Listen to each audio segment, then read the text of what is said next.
मुंबईमध्ये आज पहाटेपासूनच पावसाने खरं तर हजेरी लावलेली आहे। सध्या मी दादरच्या परिसरामध्ये आहे आणि दादरमध्ये, वरळीमध्ये, दक्षिण मुंबईच्या अनेक भागामध्ये सध्या पावसाने पहाटेपासून हजेरी लावल्याचं आपल्याला पाहायला मिळत आहे।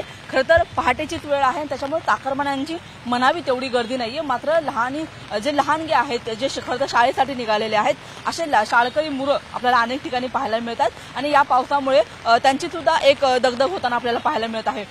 सध्या तरी वाहतुकीवरती कोणताही परिणाम झालेला नाहीये, वाहतूक सुरळीत आहे। मात्र पावसाचा जोर जर असाच कायम राहिला तर रस्ते वाहतूक असेल आणि लोकलची सेवा असेल, दोन्हीवर देखील परिणाम होऊ शकतो। आज पहाटेपासूनच अशा पद्धतीने पावसाने सुरुवात केलेली आहे, त्याच्यामुळे दिवसभर आता मुंबईकरांनी काळजी घ्यायची आहे।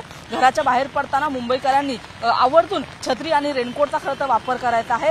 जर पाणी असंच खरं तर पाऊस जर असाच पडत राहिला तर मात्र मुंबईच्या अनेक भागामध्ये पाणी देखील साचू शकतं आणि त्याच्यामुळे घराच्या बाहेर पडताना पावसाचा अपडेट घेणं अतिशय महत्त्वाचं आहे। आणि खरं तर पावसाने सुरुवात लावलेली आहे, पावसाने हजेरी केलेली आहे आणि त्याच्यामुळे खरं तर आज दिवसभर काळजी देखील घेणं तेवढंच महत्त्वाचं आहे। कॅमेरामन अरविंद रावणानेसह मी रुपाली बडवे, साम टीव्ही, मुंबई। देश विदेशातील प्रत्येक घडामोडींचे लाईव्ह अपडेट मिळवण्यासाठी आता साम टीव्हीच्या सर्व सोशल मीडिया प्लॅटफॉर्मला लाईक, फॉलो आणि सबस्क्राईब करा। तसंच सर्व नोटिफिकेशनसाठी बेल आयकॉन प्रेस करायला विसरू नका।